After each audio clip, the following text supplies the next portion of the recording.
Let's make my tilt-tied quilt pattern using only a layer cake. Layer cakes are 10-inch squares, and for this pattern you will need 42 10-inch squares, yielding a 49.5-inch by 49-inch quilt. Using 92 10-inch squares will yield you a twin-size quilt measuring at 66 inches by 80.5 inches, giving you a few more options. For each 10-inch square, you will cut one 5-inch by 10-inch rectangle and two 5-inch squares. Each of those 5-inch squares, you will cut them at a 45-degree angle twice in both directions. And that's it. You'll just repeat this step for every single 10-inch square for the quilt size you are making.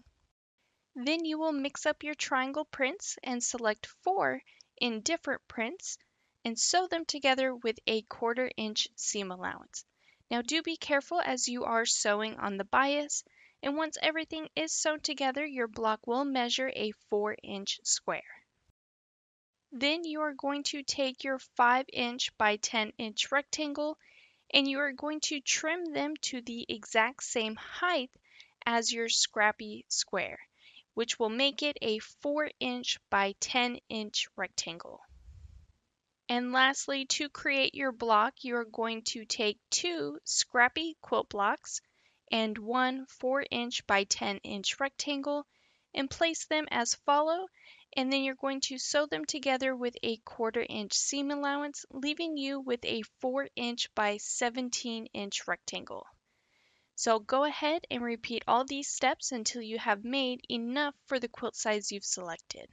Once all of your blocks are made, you will lay them out in a 3 by 14 block layout or in a 4 by 23 block layout for the twin size quilt.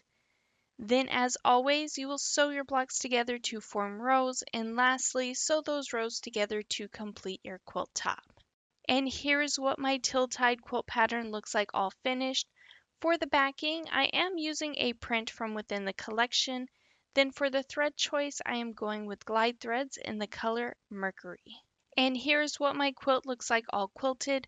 Once again, one layer cake will yield you a 49.5-inch by 49-inch quilt, and if you use 92 10-inch squares while placing them in a 4 by 23 block layout, you will yield a large twin-size quilt measuring at 66 inches by 80.5 inches, giving you a few more options. But if you could please take a moment to hit that like and subscribe button, hit the notification bell so you can be notified for your next amazing quilt project.